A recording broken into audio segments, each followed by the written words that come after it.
Hi friends, இப்போ பார்த்தீங்கன்னா நம்ம ஸ்கார்பியோவில் வந்து டேஷ்போர்ட் பிரிச்சிருக்கோம். டேஷ்போர்ட் பிரித்தோன்னே ஒயரிங்லாம் எப்படி போகுது பாருங்கள். ஒரு சில பேர் டேஷ்போர்ட் பிரித்து ரொம்ப நாள் ஆகிடும். அந்த ஒயரிங்லாம் எந்தெந்த டைரெக்ஷனில் போகுது அப்படின்னு நம்மளுக்கு தெரியாது.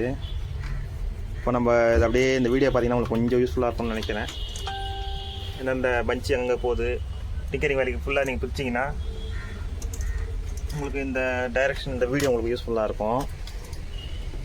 பாருங்கள், இதுக்குள்ள தான் கூலிங் காயில் இருக்கும். இது ப்ளோயர் மோட்டர் உங்களுக்கு.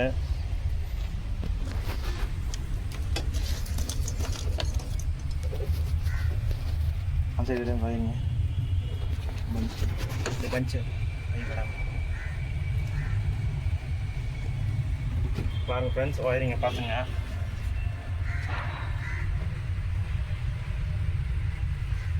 ஒயரிங் டைரெக்ஷன்லாம் எப்படி போகுதுன்னு பாருங்கள்.